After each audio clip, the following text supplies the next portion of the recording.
Ok, começando então com este webinar relativo ao Banco Central Europeu.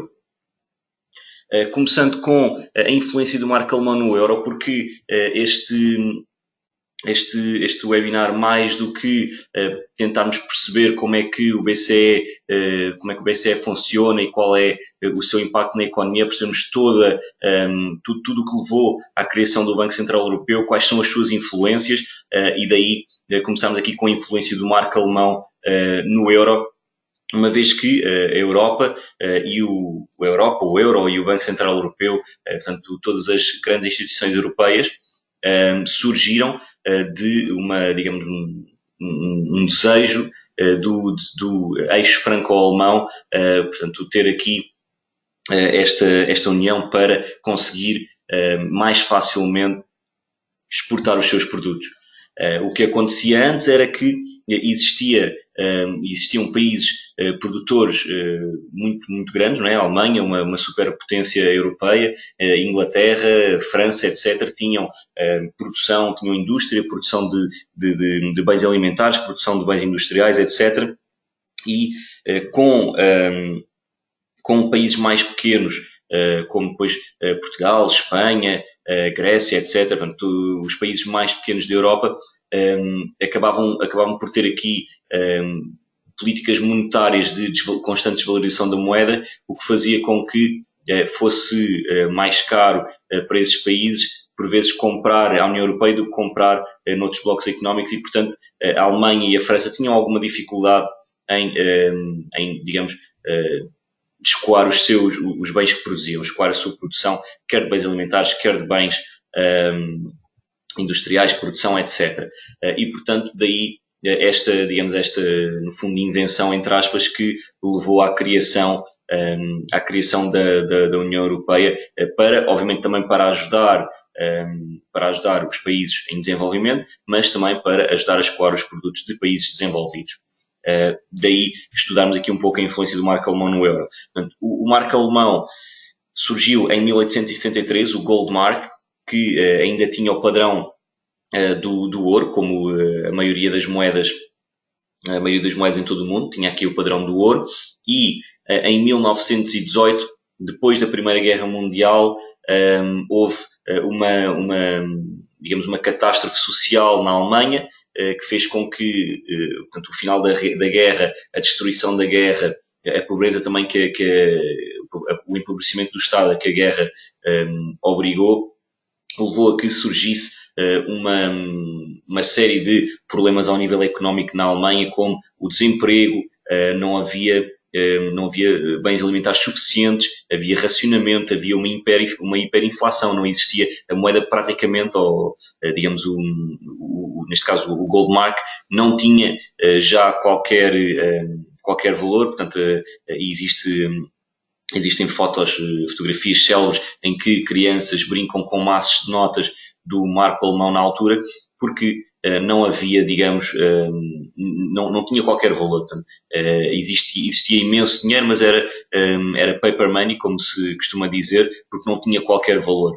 E isso foi uma fase muito difícil para a Alemanha ultrapassar, e levou então a que tivesse que se pensar numa solução ao Goldmark. O Goldmark, em 1873, que surgiu, foi sempre com o standard do ouro, com o padrão do ouro. No entanto, até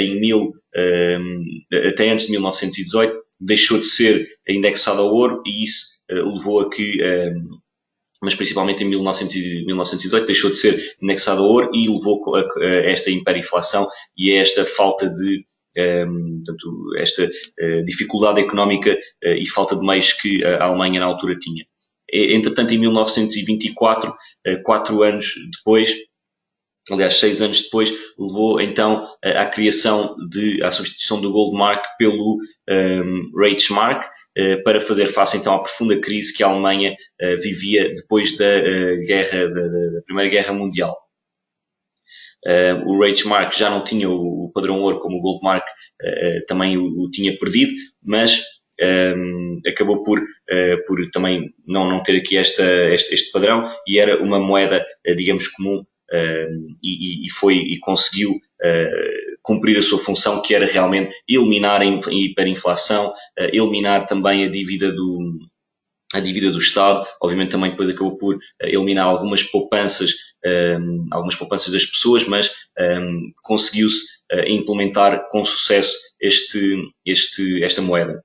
Depois houve a Primeira Guerra Mundial, alguns anos depois houve a Primeira Guerra Mundial, e em 1948, depois da Segunda Guerra Mundial, a Alemanha estava novamente destruída, dividida pelas grandes potências mundiais. Na altura estava dividida entre o eixo dos aliados e a União Soviética. Portanto, a União Soviética tinha uma parte, os Estados Unidos tinham outra, e depois havia algumas fatias de terreno também da Alemanha, bastante pequenas, que pertenciam à França e à Inglaterra, que tinham sido quem tinha ganho a guerra contra a Alemanha. Portanto, a Alemanha estava dividida, completamente destruída, e tinha outra vez enormes problemas de desemprego, hiperinflação, não haver também alimentação suficiente para a população, e teve que se pensar também novamente numa solução para a moeda, visto que já não havia qualquer solução para esta questão, para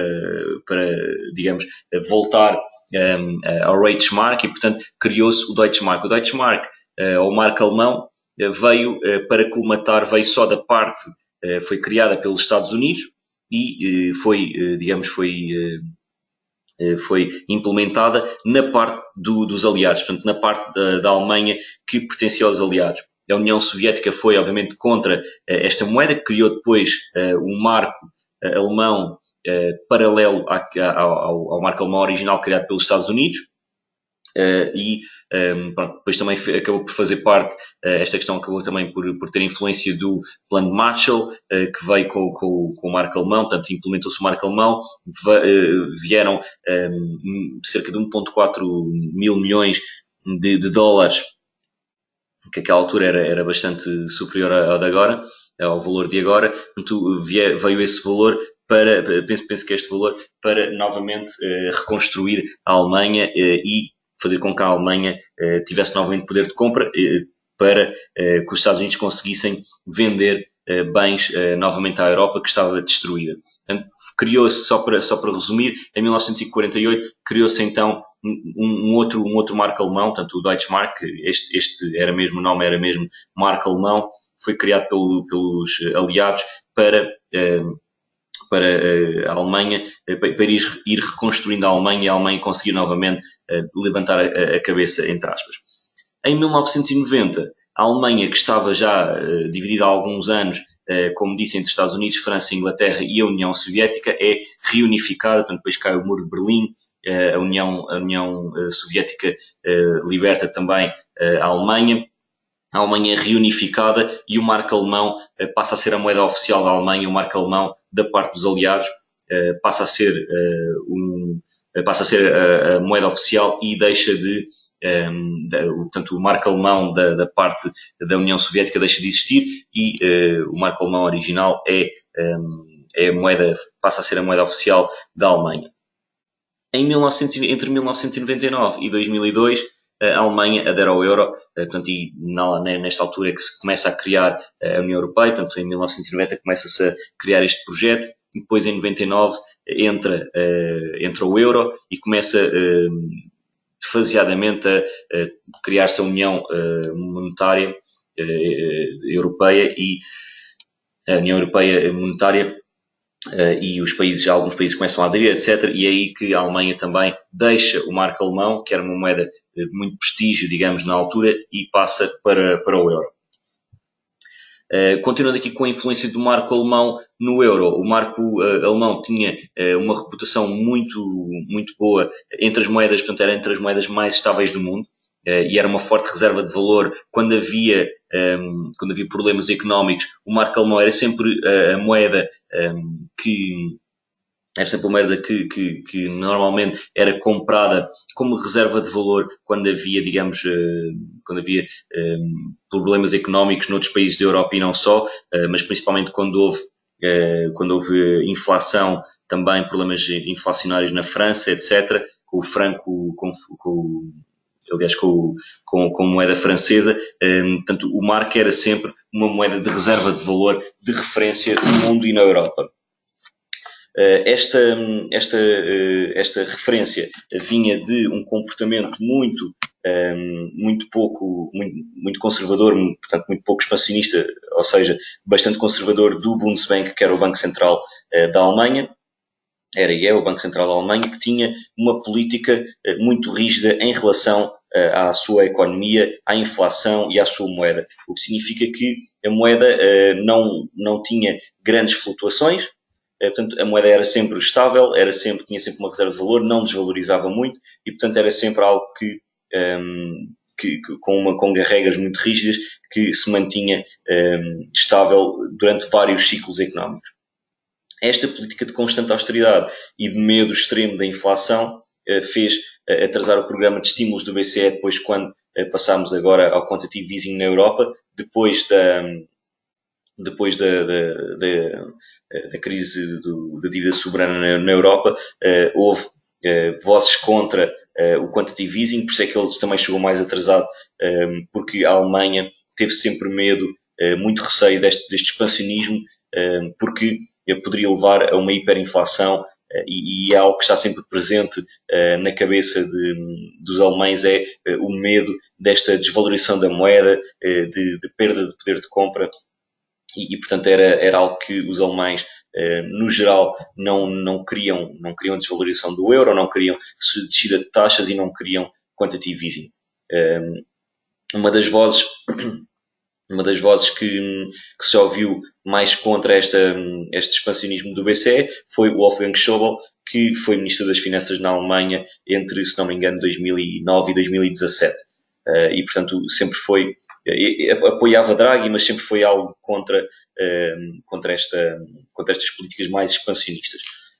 Aqui, só para dar um contexto, então, em relação ao marco alemão, ao BCE. Portanto, o marco alemão foi sempre uma moeda bastante estável, devido à austeridade que havia e à rigidez que havia do Banco Central. E quando se criou o euro e o Banco Central Europeu, houve então esta migração desta percepção de que o Banco Central tem que ser rígido e que o único objetivo tem que ser a manutenção da inflação baixa, etc. Houve esta contaminação psicológica de um dos países fundadores da União Europeia para obviamente, para as suas instituições. E é daí que é necessário perceber, porque também depois podemos olhar para o futuro e perceber quais são, as diretivas mais óbvias que o Banco Central pode assumir em situações futuras, porque o Banco Central Europeu terá sempre aqui será sempre mais cuidadoso, terá sempre aqui um certo conservadorismo em relação à economia. Isto aqui mais numa nota pessoal, penso que o BCE só conseguiu implementar este quantitative easing e estas taxas a negativo e a zero, etc., porque realmente, portanto, o presidente Draghi, que foi quem implementou, o presidente do BCE Draghi, não era alemão, era italiano. E, portanto, houve aqui uma flexibilização desta mentalização, porque a Alemanha sempre foi muito avessa a este tipo de questões. Ok, outros marcos importantes até também chegarmos à União Europeia e ao Banco Central Europeu. Em 1957, portanto, estes são pontos rápidos. Em 1957 são assinados os Tratados de Roma, que dão origem à Comunidade Europeia Energética, Euratom, e à Comunidade Económica Europeia, CEE. Também havia já a SECA, que está aqui em baixo, em 1967. A SECA era a Comunidade Europeia para o Carvão e para o Aço, que foi realmente a primeira, digamos, Comunidade Europeia, a Organização Europeia. Foi a SECA, foi a Comissão Europeia para o Carvão e o Aço, que depois, em 1967, estas três que falámos, a SECA, a CEE e a Euratom, são fundidas para dar origem, então, a três novas instituições europeias que ainda existem hoje: a Comissão Europeia, muito conhecida, o Conselho de Ministros e o Parlamento Europeu. Em 1979, os governos e bancos centrais dos novos Estados-membros criam o Sistema Monetário Europeu, cujo objetivo era ter um mecanismo de controle de taxas cambiais em toda a Europa, precisamente para não haver para não haver desfazamentos de competitividade devido só à desvalorização da moeda. Em 1989, começa a negociação do Tratado da União Europeia, o famoso Tratado de Maastricht. Este tratado estabelece a União Europeia e altera o tratado que institui a Comunidade Europeia, passa-se a chamar a União Europeia em vez de Comunidade Europeia. Nomeadamente, inclui aqui algumas disposições sobre a União Monetária e o Banco Central Europeu. É então criado o Banco Central Europeu para fazer face à criação desta unidade, desta União Europeia Monetária, União Económica e Monetária. Em 1992, o Tratado de Maastricht é assinado e introduz novas formas de cooperação entre os governos dos Estados-membros. Em 99, a União Económica e Monetária é implementada em 3 fases. Primeiro, a sua concepção, depois começa a ser utilizada nos mercados financeiros como unidade de conta e depois é então introduzida em larga escala na Europa, nos países europeus. Agora, entrando exatamente no BCE, vendo todas as influências, já tendo uma ideia das influências que estão por trás do BCE, da União Europeia e da União Monetária, entrando concretamente no Banco Central Europeu. O que é o Banco Central Europeu? É a instituição responsável pela política monetária dos países da União Europeia, que neste momento conta com 19 membros. Os principais objetivos, as principais funções, o principal objetivo do BCE é manter a inflação contida a 2%. Logo nos estatutos, no artigo 127, o artigo 127 é o do Banco Central Europeu, dos estatutos do Banco Central Europeu, é o artigo que define qual é que é o principal objetivo e o que é que o BCE tem que... Para onde é que o BCE tem de olhar e o que é que tem que fazer. Portanto, o primeiro objetivo é a inflação contida a 2%. Logo aqui vemos que existem algumas diferenças e nós vamos ver isso para quem nos acompanhar nas próximas edições. Por exemplo, a Reserva Federal Norte-Americana não tem esta premissa tão explícita. Obviamente também tem que também contém os preços e tenta manter a inflação num nível baixo, mas não é o principal objetivo, ou pelo menos não é o único objetivo. No BCE, devido a que há influência alemã, franco-alemã, existe aqui este objetivo concreto de manter a inflação contida a 2%. Aliás, o próprio Mário Draghi, em quase todas as conferências que faz sobre política monetária, o seu objetivo é sempre inflation below but close to 2%. Portanto, abaixo, mas perto de 2%. Ainda assim, existem aqui outros objetivos secundários, que é fomentar o pleno emprego na União e o crescimento moderado da economia, mas manter sempre esta ideia de que o BCE, o principal objetivo é manter a inflação abaixo dos 2%. Por isso é que é tão difícil implementar políticas facilitistas e expansionistas, porque normalmente estas políticas levam a um aumento da inflação e o BCE não quer inflação acima de 2%. Quais são as principais tarefas do BCE? Definir e implementar a política monetária, simples, realizar operações cambiais dentro do Eurosistema, armazenar e gerir as reservas cambiais oficiais dos Estados-membros e promover o bom funcionamento do sistema de pagamentos. Ok? Aqui apresenta-se uma estrutura resumida do BCE. Portanto, temos aqui o Conselho do BCE e a Comissão Executiva no topo, e depois temos três outros mecanismos. Portanto, o Conselho do BCE é constituído por 19 membros, já vamos ver como é que ele é constituído. A Comissão Executiva está dentro do Conselho do BCE, aqui deixamos separado, mas a Comissão Executiva, apesar de estar dentro do Conselho do BCE, é algo separado. A Comissão Executiva do BCE é constituída por 6 pessoas, o Conselho do BCE é constituído por 25. Depois temos, abaixo da Comissão Executiva, temos então a política, ou do Conselho do BCE, peço desculpa, temos então a política monetária. Quem tem, digamos, este pluro, a decisão da política monetária é o Conselho do BCE, portanto, o decisor é o Conselho, e o instrumento que pode usar é a política de taxas de juros. Portanto, é subir, manter ou descer as taxas de juros. São estas as decisões que o Conselho do BCE tem que, no fundo, são estas as decisões que tem que ter em conta em relação à política monetária, que é o seu principal objetivo. Depois temos aqui mais duas vertentes.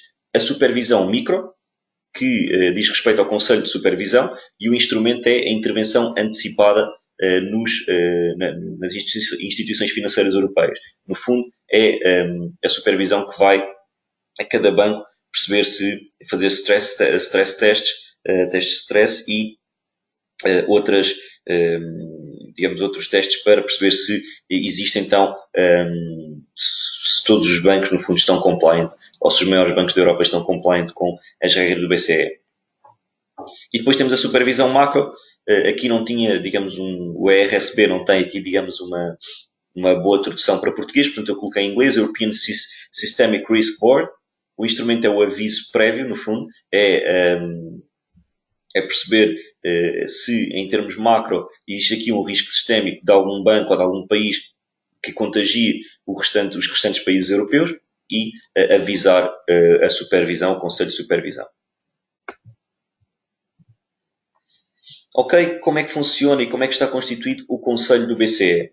Temos então o Conselho do BCE, do lado direito, do lado inferior direito, canto inferior direito, temos então aqui a fotografia de todos os constituintes do Conselho do BCE. Temos à frente Mário Draghi, à sua esquerda temos o vice-presidente, depois à esquerda temos o Carlos Costa, o presidente do nosso Banco Central, do Banco de Portugal, e portanto temos aqui todos estes constituintes.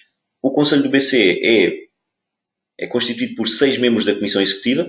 Estes 6 membros são, obviamente, o Presidente, o Vice-Presidente, um Chief Economist, portanto um economista-chefe, e depois mais 3 membros. Os restantes membros do Conselho do BCE que não fazem parte da Comissão Executiva são os governadores dos bancos centrais nacionais dos outros 19 países que estão dentro da área do euro. Eles decidem todos em conjunto, mas a Comissão Executiva é encabeçada por Draghi e são só estes 6 membros. Em termos de responsabilidades, obviamente é definir a política monetária e o nível de taxas de juro no Eurosistema e também a constituição de reservas para a Europa, para a União Europeia, para a União Económica, aliás, Monetária Europeia. No contexto das novas responsabilidades do BCE, que são introduzidas depois da crise soberana de 2008, aliás, na Europa foi em 2011, sensivelmente. Neste contexto existe também aqui a necessidade de decidir sobre a supervisão bancária da União Europeia.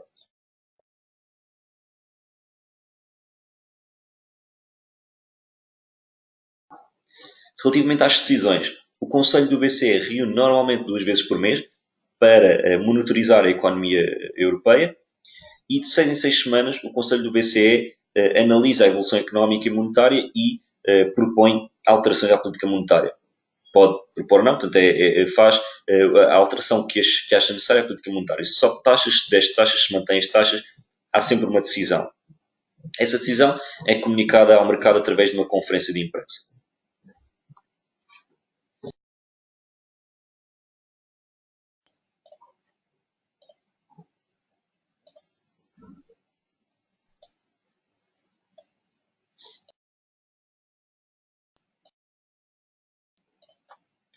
Ok? Aqui passando para a taxa de juros, que é o principal instrumento de regulação da economia que o BCE tem à sua disposição. Portanto, é importante percebermos que tipo de taxas existem, como é que elas funcionam. Normalmente ouve sempre falar da taxa de juros diretora, mas na realidade o BCE tem controle direto sobre 3 taxas. A taxa de juros das operações de refinanciamento, que no fundo é a taxa de juros diretora, é aquela taxa quando o BCE reúne, é aquela taxa que nós ouvimos dizer que vai aumentar, vai diminuir e que neste momento está a 0. Essa é a taxa mais importante e é a taxa de juros que depois regula todas as outras. Depois temos a taxa de depósito, também está sob a influência direta do BCE. A taxa de depósito é aplicada aos bancos comerciais que fazem depósitos junto do BCE. Neste momento está negativa 0,4%. Portanto, está em menos 0,4%. E depois temos a taxa de incidência de liquidez, que é já uma taxa, digamos, marginal, que não tem grande importância, que é a taxa cobrada aos bancos por empréstimos de curto prazo feitos também diretamente ao BCE.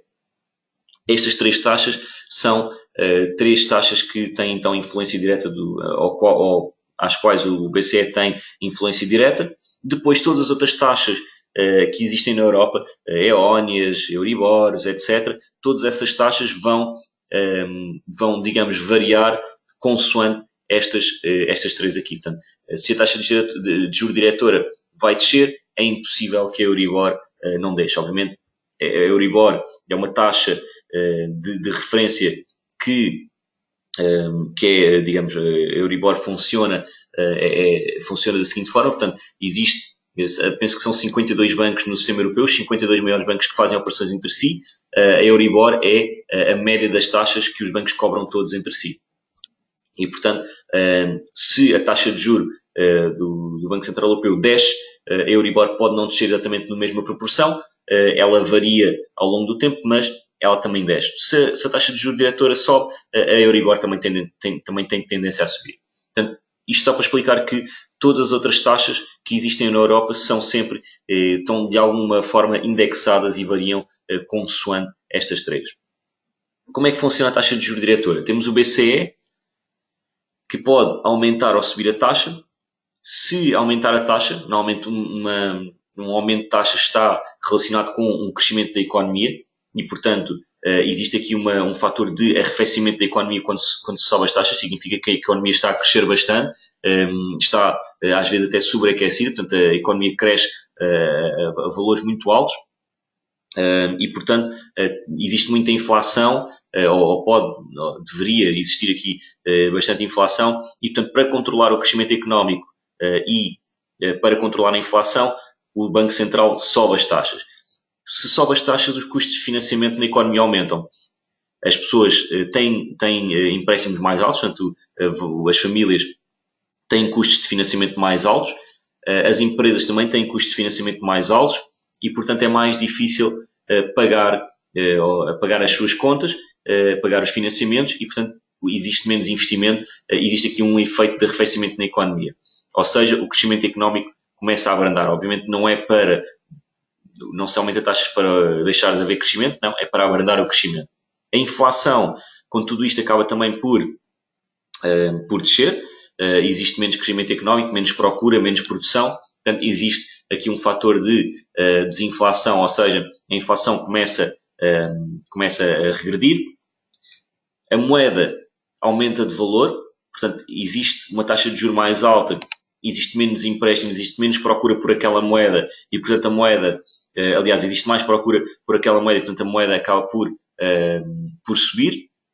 A moeda tem tendência a valorizar com o aumento da taxa de juros. O mercado acionista normalmente tem tendência também a arrefecer. Normalmente o mercado acionista está em máximos e quando se aumenta as taxas, e foi um pouco o que aconteceu com os Estados Unidos aqui no final de 2018, começou-se a falar num aumento de taxas maior do que o mercado esperava. O mercado de ações corrigiu imediatamente cerca de entre 15% a 20%, depende dos índices, mas corrigiu aqui bastante e, portanto, houve aqui este fator de o mercado não teve um crash, mas acabou por ajustar-se à nova expectativa de taxa de juros. Em relação às obrigações, eu estou a falar do preço, não da yield. As obrigações também têm tendência a descer, portanto, as yields implícitas normalmente sobem, porque normalmente as obrigações, tanto privadas como públicas, estão indexadas à taxa de juros do mercado, seja ela qual for, e, portanto, existe mais procura, começa a aumentar as taxas, as yields também dão mais rendimento, e, portanto, começa a haver mais procura por yield e, portanto, o preço das obrigações cai.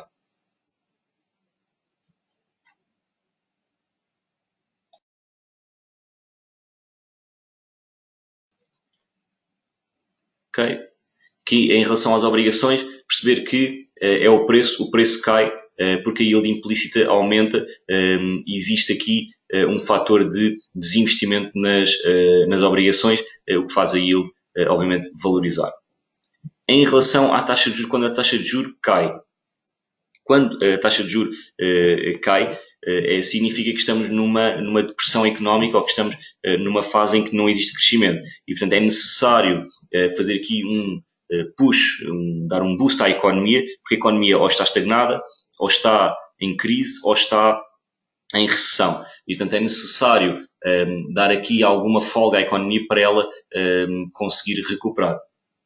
Daí que, se a taxa de juros diminui, o custo de financiamento para as famílias e para as empresas também diminui. Portanto, é o processo completamente inverso ao que vimos em cima. Portanto, os custos de financiamento acabam por também diminuir, existe mais valor disponível, existe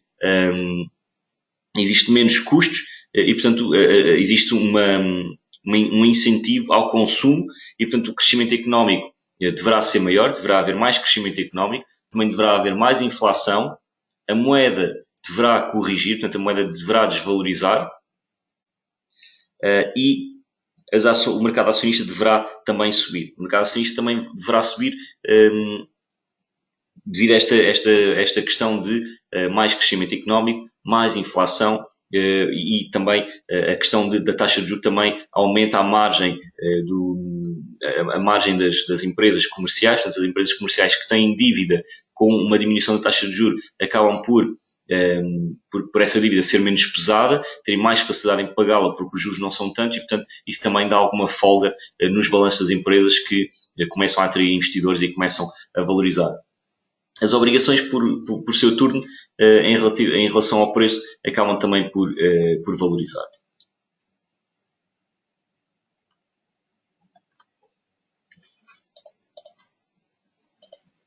Okay. Passando para aqui um exemplo concreto da taxa de juros diretora do BCE versus o euro-dólar. Obviamente não é digamos, um exemplo, não é um exemplo direto, é um exemplo, acaba por ser um exemplo concreto, mas não pode ser visto de forma isolada, até porque estamos a falar do par euro-dólar e não do euro-index, e portanto existe aqui alguns fatores externos que acabam por, nomeadamente, que influenciam o dólar e acabam por influenciar o euro-dólar, porque diretamente, o que indiretamente portanto, influencia o euro-dólar. Se houver aqui fatores que influenciam o dólar, indiretamente irão influenciar, obviamente, o par euro-dólar. Mas neste caso, é um pouco o que vemos aqui neste resumo, nesta tabela de resumo, é o que vemos aqui também neste gráfico. Portanto, de 2005 a 2008, esta zona sombreada a verde, portanto, a taxa de juros sobe, o euro sobe, a moeda acompanha a subida da taxa de juros durante estes anos. Existe uma grande correlação do euro com a taxa de juros diretora. O mercado estabiliza e começa a descer as taxas e aí a taxa, aliás, o euro-dólar, a taxa de câmbio, também acompanha a descida da taxa de juros. Aqui em 2009, o dólar também desvaloriza devido à enorme crise financeira que se abate sobre a economia dos Estados Unidos e daí não termos um efeito tão direto aqui desta diminuição de taxa de juros. Obviamente existe aqui uma correlação muito positiva e aqui temos esta subida. O euro valoriza porque o dólar desvaloriza. Lá está. E, portanto, o euro até deveria desvalorizar nesta situação, mas não desvaloriza tanto porque o euro, por seu turno, está a desvalorizar mais aliás, o dólar está a desvalorizar mais do que o euro e, portanto, tem este efeito no euro-dólar. Logo a seguir, ultrapassada aqui a questão mais difícil em 2009 da crise, o euro volta a corrigir para convergir novamente com a taxa de juros diretora do BCE que já estava bastante baixa. Reparem que em talvez um ano passou de 4 e qualquer coisa por cento, 4,25, 4,30, qualquer coisa deste género, para 1. Portanto, em poucos meses passou de 4 para 1. É um corte substancial. Depois, houve aqui algumas subidas de taxa de juros em que também coincidiram com uma subida do euro-dólar. E depois houve novamente descidas para zero, descidas bastante abruptas também para zero. E aqui, em 2012, há a crise de dívida soberana, 2011, 2012, há a crise da dívida soberana na Europa e receios de fracasso do euro que fazem então aqui a cair também o euro e acompanhar a taxa de juros uma vez mais. Entretanto, o euro-dólar recupera qualquer coisa e volta a cair vertiginosamente para acompanhar novamente a tendência da taxa de juros diretora que é a cair. Portanto, no fundo, acaba por convergir para a taxa de juros que neste momento já está praticamente a zeros e continua também a zeros e deverá continuar em 2019 e só deverá subir no final de 2020.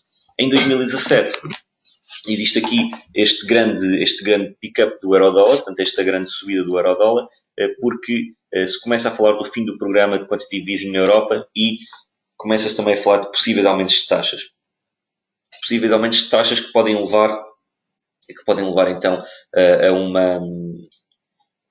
um aumento da taxa de câmbio e daí o mercado o euro-dólar começa já a corrigir neste sentido. Depois acabou por não acontecer, o euro-dólar acabou por não, aliás, a taxa de juros diretora acabou por não subir e o euro-dólar imediatamente começa a corrigir e a convergir novamente para a taxa de juros diretora. Portanto, aqui vê-se bem a correlação interessantíssima que existe entre a taxa de juros e o euro-dólar.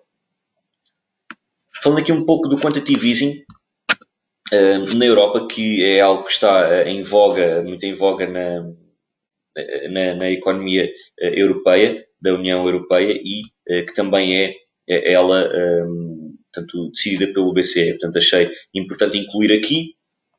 O quantitative easing tem aqui estas cinco vertentes principais que permitem então dar um grande boost à economia e fazer com que a economia cresça e saia da recessão e da estagnação em que estava.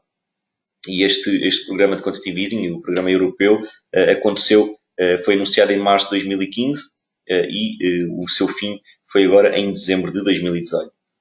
Estas cinco vertentes são a linha de crédito. Portanto, existe uma linha de crédito dada pelo Banco Central Europeu aos bancos que lhes permite mais facilmente e de forma mais barata pedir no fundo de crédito ao BCE para conceder a empresas e a famílias e, portanto, com um programa de quantitative easing a juntar a um programa de taxas de juros baixas, existe então aqui um efeito de multiplicador sobre o valor que é emprestado às famílias e às empresas às famílias para consumir e às empresas para criar valor através de produtos e serviços.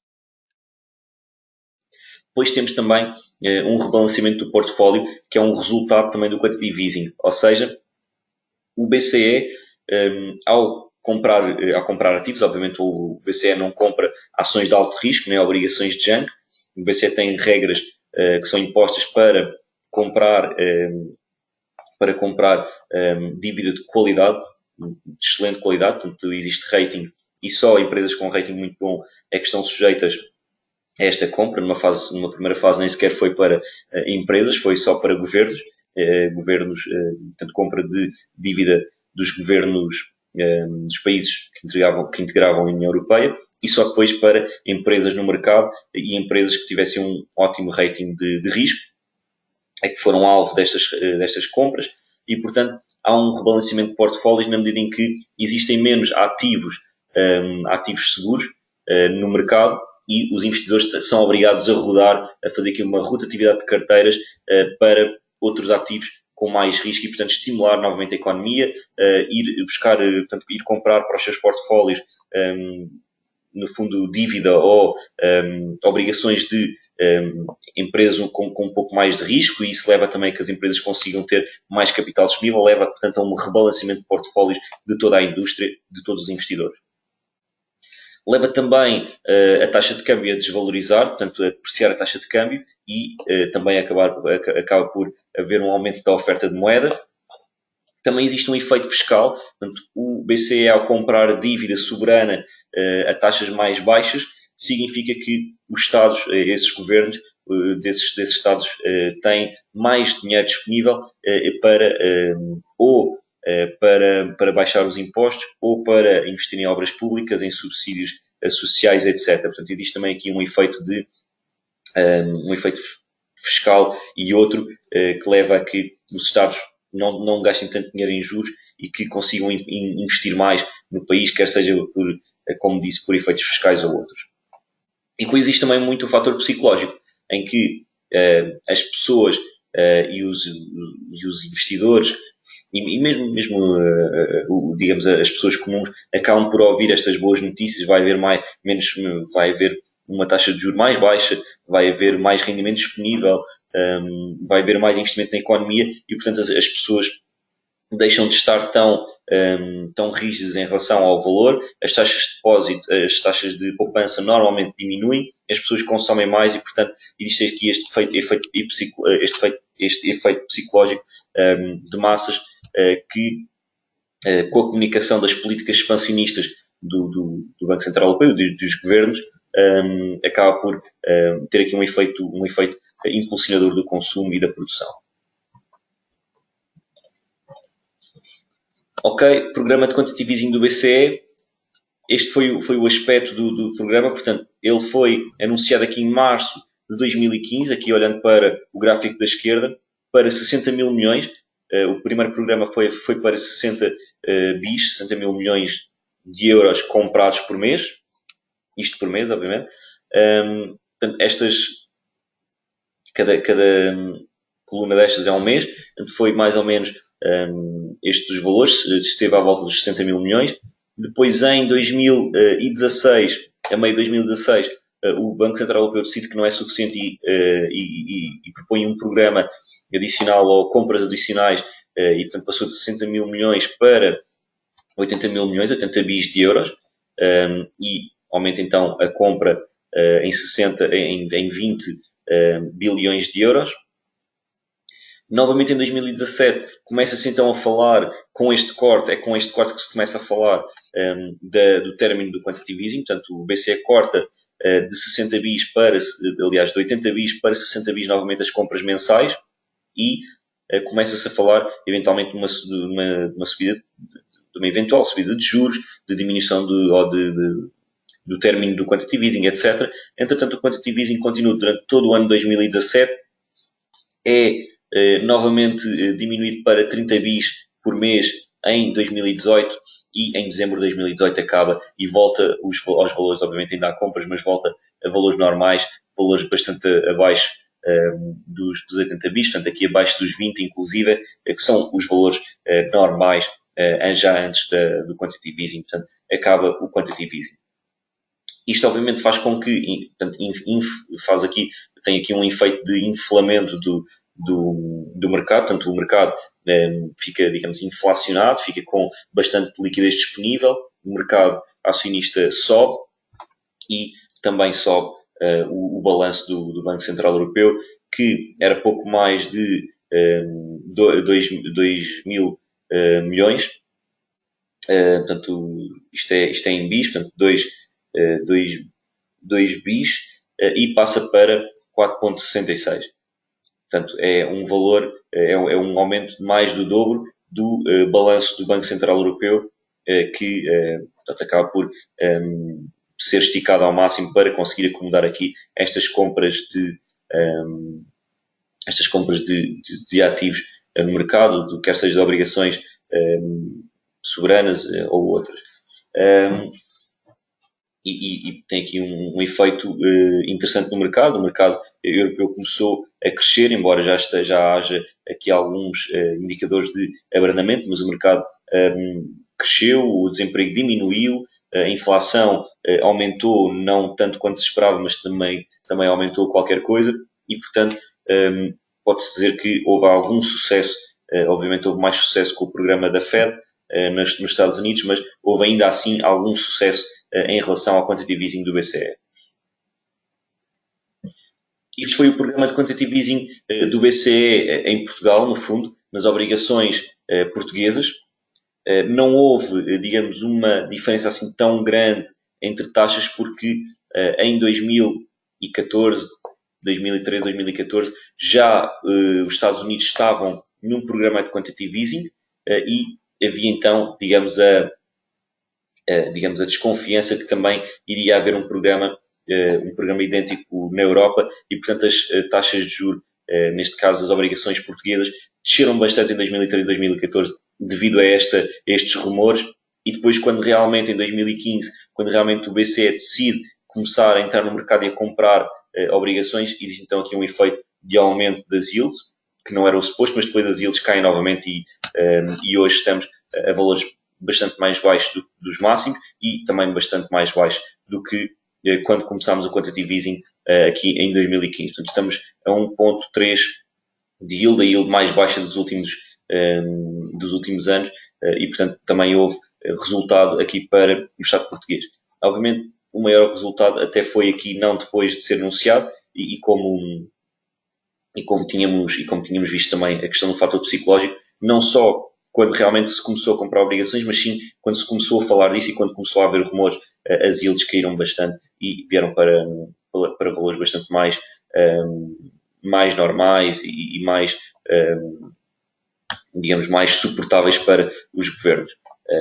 E ainda assim, o mercado caiu bastante em termos de yields e o Estado português, graças ao BCE, financia-se a valores bastante mais baixos. Ok, deixo aqui alguns links úteis em relação ao BCE. Então, temos o primeiro link, que é a conferência de imprensa em direto, todo de 6 em 6 semanas, portanto, todas as vezes que se reúne, existe aqui um link que se pode aceder para um webcast em direto da conferência de imprensa de Draghi. Existe também um link para a explicação detalhada da política monetária do BCE, em termos de ativos que foram comprados, quais foram os ativos, porque é que foram, quais são os valores que foram comprados para cada tipo de ativo. Tem aqui tudo detalhado e depois também detalhes sobre o programa de quantitative easing na Europa. Ok, fico por aqui com esta edição à volta dos bancos centrais, portanto, acerca do BCE. Para já fico por aqui. Muito obrigado e um resto de boa tarde.